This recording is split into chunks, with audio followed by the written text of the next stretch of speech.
강한 자가 약한 자를 때리고 짓밟으며 빼앗는 것, 어떻게 생각하시나요?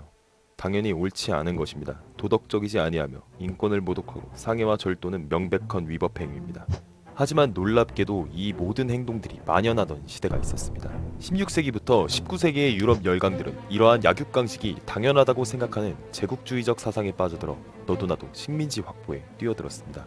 이렇게 처음 유럽에서 시작한 제국주의적 광기는 18세기 산업혁명 이후에 아시아까지 전 세계를 뒤덮기 시작합니다. 즉, 제국주의란 한 나라의 정치, 경제, 문화적 지배력을 타국으로 확대하려는 사상과 그러한 사상을 바탕으로 한 정책을 말합니다. 일반적으로 제국주의를 좁게 보면 산업혁명 이후의 열강들의 세력 확장을 말하기도 하고, 넓게 보면 대항해 시대를 열은 식민주의 혹은 팽창주의의 유행부터를 말합니다. 이러한 제국주의식 식민지 약탈에도 그들만의 명분이 있었습니다. 바로 문명화와 근대화입니다. 당시 침략국들은 상대적으로 침략을 당한 국가들보다는 문명의 발전도나 근대화의 속도가 확실히 빨랐습니다. 당연히 군대의 화력 또한 매우 차이가 났습니다. 이로 인해 강력한 나라나 우월한 민족이 가난한 나라와 열등한 민족을 지배하고 다스리는 것은 당연하다는 사회 진화론을 바탕으로 침략국들이 일방적으로 군대를 동원해 침략당한 국가의 문명 발전 가속과 근대화 촉진을 명분으로 각종 생산시설과 산업시설을 착취하고 약탈했습니다. 그렇다면 이러한 제국주의적 식민지 확보, 제국주의적 팽창 등을 등장시킨 배경은 무엇이었을까요?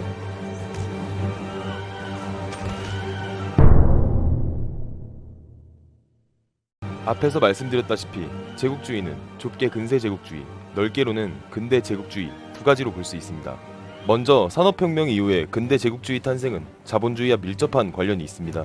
당시 유럽은 산업혁명의 영향으로 공장을 마구마구 돌리고 있었는데요. 근대 경제를 처음 맞이했던 때라 대부분의 공장들이 과잉 생산을 하게 되었습니다. 이렇게 과잉 생산이 된 잉여 생산물은 자국에서 수요가 더 이상 없기 때문에 식민지에 팔아 넘김으로써 자본주의 열강들은 막대한 이득을 취할 수 있는 것이 되었습니다. 또한 값싼 원재료와 노동력으로 인해 상품의 생산 비용을 낮춰 타 국가와의 경쟁력을 확보할 수 있게 되었습니다. 즉, 쉽게 말해 식민지를 많이 보유하여 각종 자원과 노동력 착취를 하면 할수록 더욱더 국가가 강해진다는 것입니다. 그러면 이 모든 것이 일어나게 된 근본이면서 근대 자본주의적 제국주의의 뿌리가 되었던 근세 중상주의적 제국주의의 등장 배경에 대해서도 알아보겠습니다. 1453년 세계사의 한 획을 그은 사건이 일어나게 됩니다. 무려 1000년이 넘는 시간 동안 지속해오던 비잔티움 제국이 오스만 투르크 제국의 메흐메트 2세에 의해 멸망하게 됩니다. 왜 뜬금없이 비잔티움 제국이 나오느냐? 바로 비잔티움 제국은 긴 세월 동안 유럽과 아시아의 무역 통로인 실크로드를 연결시켜주는 주요 통로였습니다. 하지만 이슬람 국가였던 오스만 제국이 과거 비잔티움 제국의 대부분 땅을 차지함으로써 실크로드가 막혀버리게 됩니다. 이로 인해 아시아에서의 비단, 도자기, 향신료 등의 수입에 심각한 영향을 미치면서 유럽인들에게는 정말 뜻밖의 비상이었습니다. 또한 오스만 제국이 무역 통과세로 막대한 지불을 요구하자 유럽인들은 해상 무역으로 돌아섭니다. 그리고 1492년 콜럼버스의 신항로 개척으로 인한 신대륙 발견, 1493년 바스코 다가마의 희망봉에서의 인도 항로 개척 등 해상 무역로 확보에 본격적으로 나섰습니다. 이로써 과거 실크로드의 무역을 독점하다시피 했던 지중해 상권은 쇠퇴하기 시작하고 대망의 대항해 시대가 열리게 됩니다. 16세기 들어서 해상 무역로를 지배한 스페인과 포르투갈은 중남 아메리카 식민지에서 들여오는 막대한 양의 금과 은으로 이례적인 인플레이션을 겪을 정도였고, 무지막지한 부의 유입으로 인해 1556년 펠리페 2세를 왕으로 내세워 세계 규모의 식민제국 에스파냐 제국이 만들어집니다. 이렇게 식민지를 확보한 다음 본국에 막대한 부를 유입시키는 중상주의를 베이스로 해 식민지 팽창을 하던 시기가 근대 산업혁명 이전의 중상주의적 제국주의입니다.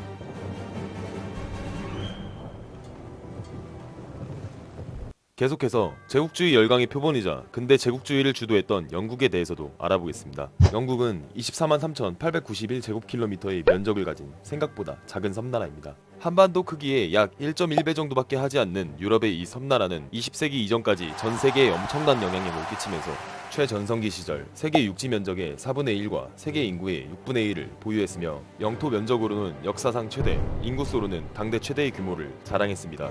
하지만 16세기 당시 잉글랜드의 위상은 보잘것없었습니다.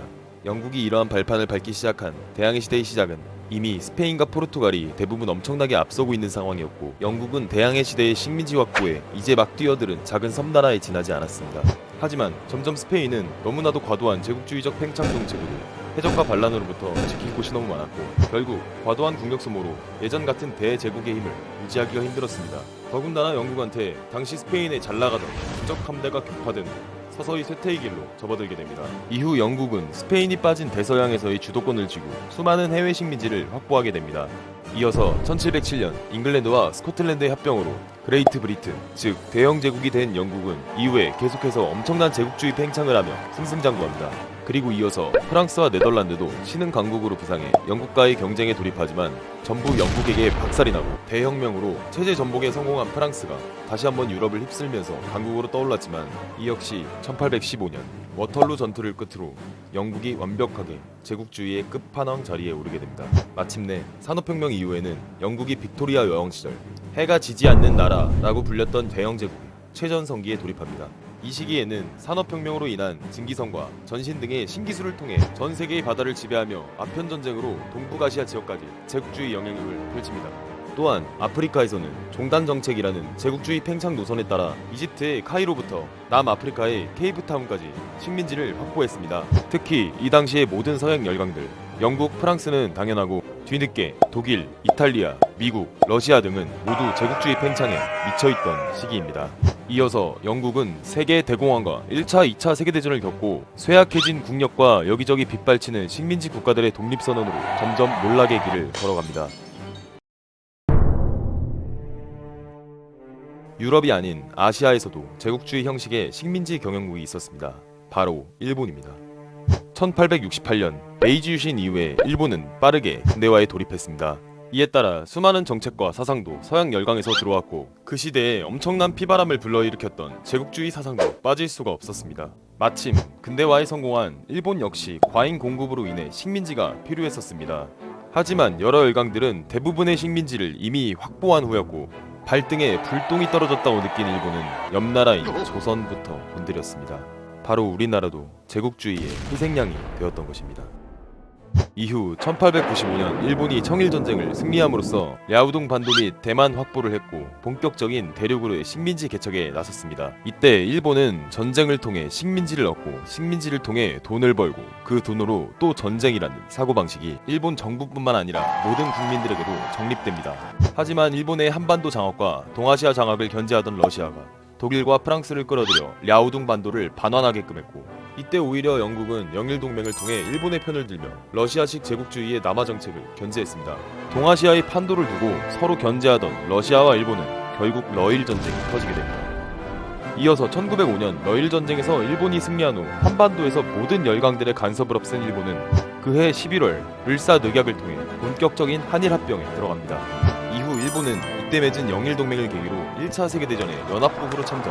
전쟁은 유럽에서 일어났지만 꼽사리로 당시 독일의 관할이었던 산둥반도의 칭다오와 남양본도의 여러 섬들을 장악합니다. 또한 종전 후에도 더욱더 동아시아 식민지 팽창에 박차를 가했습니다. 태평양 전쟁 직전까지는 대동아공영권이라는 동아시아 전체를 지배하는 제국으로 성장하는 듯 했습니다만 동남아시아 식민지 팽창의 제일 중요한 중간 점유지이자 당시 미국의 식민지였던 필리핀 확보를 위해 미국 하와이의 진주만을 습격했습니다. 하지만 미국은 바로 전시경제로 돌입하였고 폭격기를 1시간당 한 대꼴로 찍어내는 어마어마한 공업력과 산업력으로 일본을 처참히 짓눌렀습니다. 그리고 미국은 일본에게 마지막으로